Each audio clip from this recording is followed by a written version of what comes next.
Hi guys, excuse me for looking such a hot mess this morning. I blame online church for allowing me to attend like this. But anyway, I was actually getting ready to do some homework for a couple of my clients and decided that maybe it would be a good idea to shoot a video of it so that I could send it, to more than one person. So I thought I would share it with you guys as well. So bear with me with my rudimentary props here, but hopefully I will be able to help people gain a little bit of understanding about how trauma affects our brain and how our brain actually contributes to our emotions, how it works together, how the chemicals in our brain work together actually for our good. However, sometimes it doesn't feel so good. So let me know if this is helpful for you or not. Otherwise, I'm sure my clients will find it somewhat helpful. So I'm going to start with this bag of jelly beans because 'tis the season, and this little cup here. And what this cup is going to represent is the amygdala. Amygdala is a little piece of our brain, and its sole job is to, my dog's trying to help, excuse me. The sole job of our amygdala is to help our emotions, to alert us to potential danger. So it's trying to protect us by making our brain, this is hard to explain, by making our brain alert our nervous system and other areas of our body that there's potential danger. So the brain might say, let's say you're walking down a dark street at night and you feel like you hear footsteps behind you. Your brain, your amygdala, will become emotional. You'll have an emotional reaction, and then it will tell the rest of your body, hey, be on alert here. It'll give your heart a little bit of extra blood flow to pump to the rest of your body in case you need to fight or in case you need to run. And we've all felt that feeling. And the difference in all of our brains is what causes us to feel that feeling. And so that's what I want to talk about today, is how our brain individualizes that. There are some obvious things that will trigger our amygdala that we're all born with. Fear of falling. If we're getting ready to fall from somewhere, we'll get a heart palpitation. Or for instance, if somebody pulls out in front of us in our car and we have to slam on our brakes, the same thing will happen. So those are things that most of us share in common. But everything else is very specific. My dog would like to share his hippo right now. But we'll talk about the hippocampus later, bud. So what I want you to do is use these jelly beans to represent triggers. Now, triggers are those events or things related to the events that trigger our amygdala to overactivate or to kick into gear and protect us. So let's just we'll start out in utero. Let's say our biological mother's pregnant with us and they're driving down the road and they get into a car accident. So that mother's amygdala will flood her body with hormones in order to, or other neurotransmitters, in order to prepare her. She may need to fight, she may need to flight, she may need to freeze and be still. There are different things that she may need to do in that case. So of course, when the mother floods with those chemicals, so does the baby in utero. So we're going to start off with a car wreck. That's something that's going to trigger our amygdala.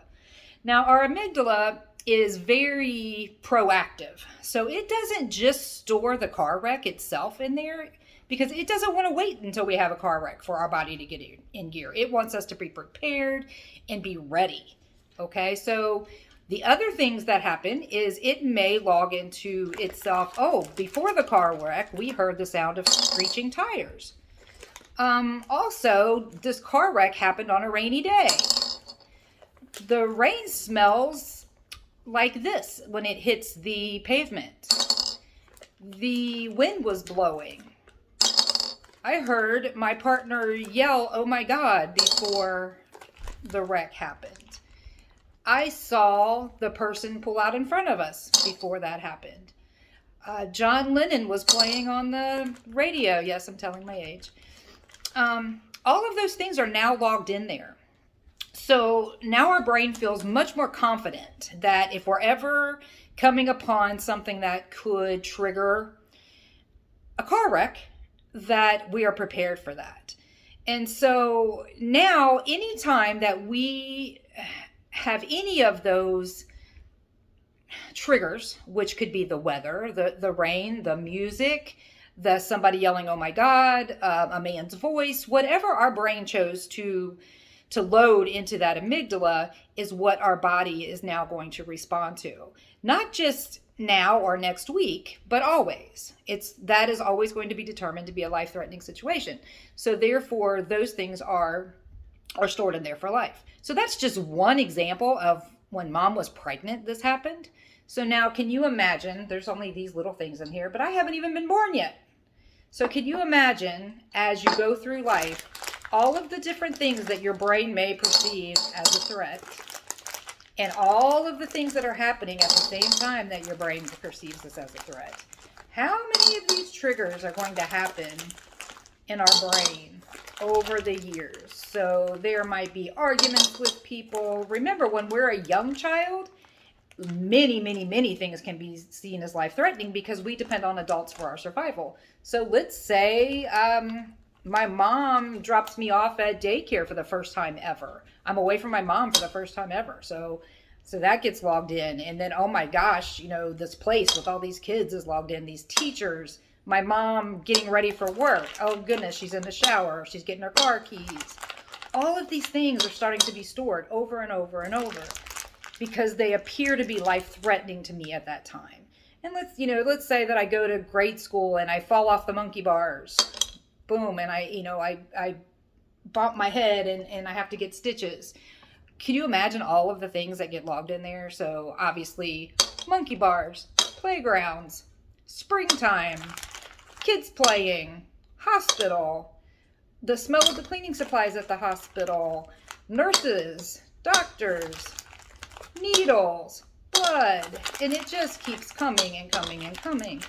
And mind you, these things are in the course of a normal childhood experience. This doesn't even include repeated trauma. So if you think about, whoops, lost one of my little guys. We'll talk about that in another video, how we lose these. But so again, the high school dance, let's say, for us, as humans, being accepted and being able to conform in the group is life or death. That's logged into our little caveman brain. So let's say I'm at the dance and nobody asked me to dance. Let's say someone makes fun of my dress. Let's say someone assaults me. That's going to be a few little things here. I'm going to log everything in from that situation. So social situations, music, dancing, people I'm attracted to, all of those things just go flooding in here. And so here I am with my little brain in the course of a normal childhood experience. All of these things are triggers. All of these things my brain has determined are life-threatening situations that I may potentially need to respond to. And every time I experience not just the actual thing, but all of these things that my brain decided were important leading up to them, I'm going to feel some sense of anxiety. And that's going to be different for different people based on our own personal life experiences.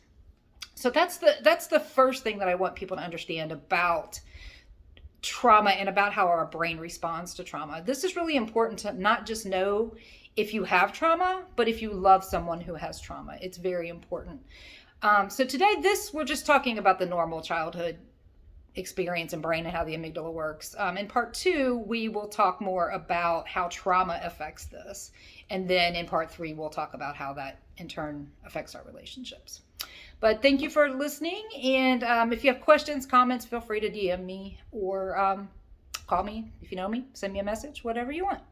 Thanks a lot, guys. Happy Sunday. Bye-bye.